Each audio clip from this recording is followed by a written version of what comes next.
Pelepasan ekspor produk baja lapis ke Amerika Serikat dan Polandia Eropa dilakukan langsung secara simbolik sejumlah pelaku industri baja nasional.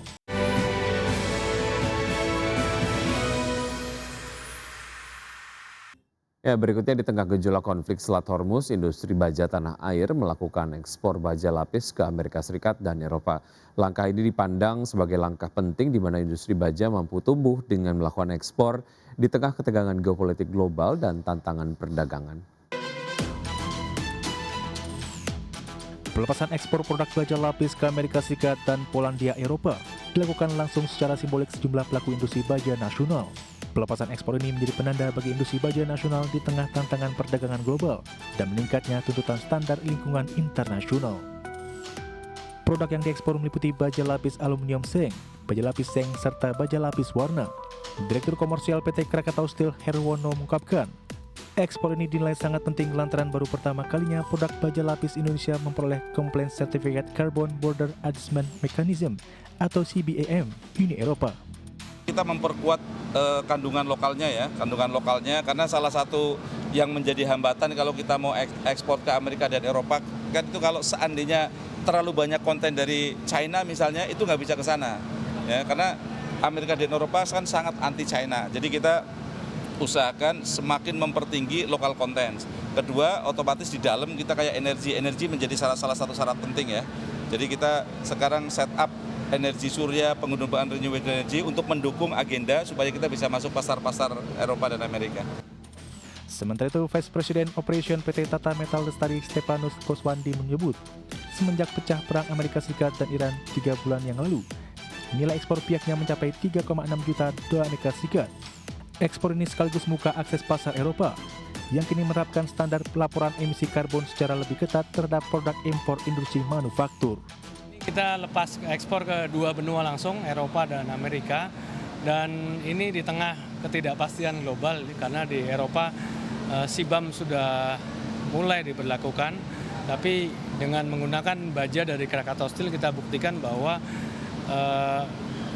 CBAM itu default value Indonesia yang dari 8,2 bisa kita turunkan sampai 2,2. Tentu saja ekspor komoditas baja ke Amerika Serikat dan Eropa ini menunjukkan bahwa industri baja nasional masih memiliki daya saing di pasar global, meski menghadapi tekanan perdagangan internasional. Dari Jakarta, di Firmansyah, Tim Liputan, IDX. Presiden Prabowo Subianto kembali menekankan pentingnya pembangunan yang berorientasi kepada produktivitas dan penciptaan lapangan kerja. Menurut Presiden, proyek yang memberikan nilai tambah ekonomi jauh lebih penting dibandingkan dengan membangun gedung atau kantor pemerintah yang mewah. Dalam sambutan menghadiri panen raya udang di kawasan tambak budidaya udang berbasis kawasan di Kebumen, Jawa Tengah, Presiden Prabowo menegaskan bahwa saat ini masyarakat Indonesia membutuhkan pekerjaan yang layak. Untuk itu pemerintah akan semakin memperluas proyek-proyek pembangunan yang produktif dan strategis, di mana menurut Presiden proyek produktif merupakan program yang mampu menyerap tenaga kerja sekaligus menghasilkan manfaat ekonomi yang nyata. Oleh sebab itu Kepala Negara memerintahkan seluruh jajaran kementerian dan lembaga untuk menunda pembangunan gedung perkantoran baru, dan menurut Presiden akan percuma jika kantor dibangun megah namun produktivitasnya rendah. Pembangunan yang produktif, semua yang produktif akan kita jalankan. Produktif artinya harus menghasilkan nilai tambah. Saya kasih petunjuk ke kabinet yang boleh kita dukung, yang harus kita dukung, yang harus kita jalankan adalah proyek-proyek yang produktif. Produktif, batasan produktif apa?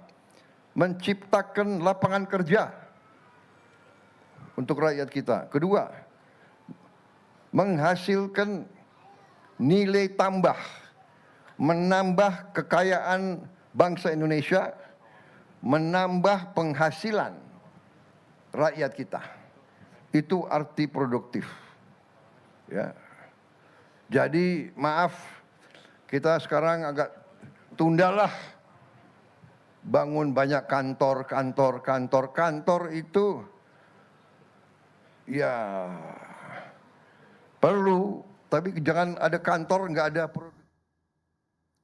Berikutnya, pemirsa, Presiden Prabowo secara tegas meminta segera ada perubahan tata kelola sumber daya alam untuk memangkas praktek curang para eksportir. Dengan transformasi tata kelola sumber daya alam, fundamental ekonomi akan semakin kuat. Di tengah dinamika perekonomian global, Indonesia harus bertahan dan terus memperkuat fondasi menuju ekonomi yang lebih mandiri, tangguh, dan kompetitif. Dalam rapat khusus bersama para tokoh ekonomi nasional, Presiden menegaskan langkah strategis pemerintah melalui penguatan fundamental ekonomi, menjaga stabilitas sektor keuangan, mempercepat implementasi devisa hasil ekspor hingga pembenahan tata kelola sumber daya alam melalui Danantara Sumber Daya Indonesia.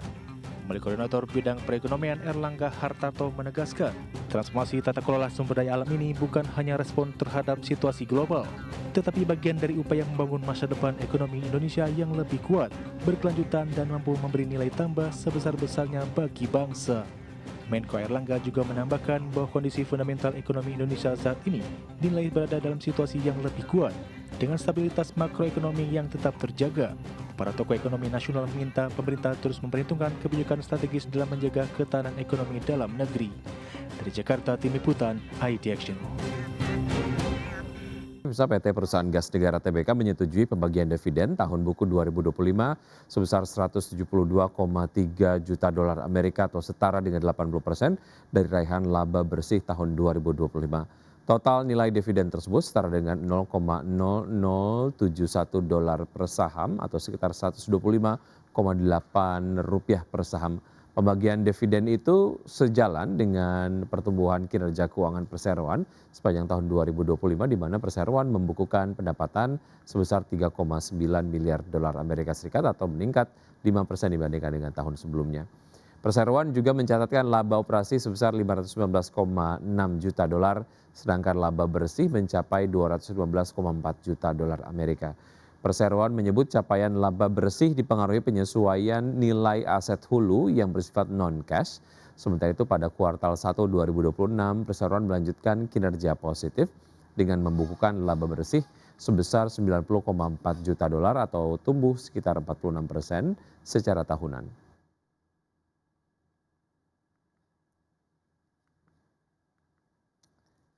PT Trimegah Bangun Persada Tbk atau Harita Nikel berencana melanjutkan aksi pembelian kembali saham dengan nilai maksimal Rp1 triliun mulai 1 Juli 2026. Manajemen Perseroan menyatakan aksi buyback dilakukan lantaran harga saham Perseroan dinilai belum mencerminkan nilai fundamental yang sebenarnya. PT Trimegah Bangun Persada Tbk atau Harita Nikel berencana melanjutkan aksi pembelian kembali saham dengan nilai maksimal Rp1 triliun setelah memperoleh persetujuan pemegang saham dalam rapat umum pemegang saham tahunan pada 30 Juni 2026. Berdasarkan keterbukaan informasi, perseroan buyback saham akan dilakukan secara bertahap dalam jangka waktu paling lama 12 bulan sejak tanggal persetujuan RPST 2026 yakni mulai 1 Juli 2026. Manajemen Perseroan menjelaskan total dana yang disiapkan untuk pelaksanaan buyback mencapai maksimal Rp1 triliun, termasuk biaya transaksi, perantara perdagangan efek, dan biaya lain yang berkaitan dengan aksi korporasi tersebut. Corporate Secretary PT Trimegah Bangun Persada Tbk Rafika Fazrin menjelaskan buyback dilakukan lantaran harga saham Perseroan dinilai belum mencerminkan nilai fundamental perusahaan yang sebenarnya. Perseroan memastikan seluruh pendanaan buyback berasal dari kas internal Perseroan dan bukan berasal dari dana hasil penawaran umum maupun pinjaman. Manajemen juga menegaskan aksi buyback tidak akan mempengaruhi kegiatan operasional maupun kondisi keuangan Perseroan secara signifikan. Perseroan juga menyebut buyback saham tidak diperkirakan memberikan dampak material terhadap laba bersih maupun laba per saham Perseroan.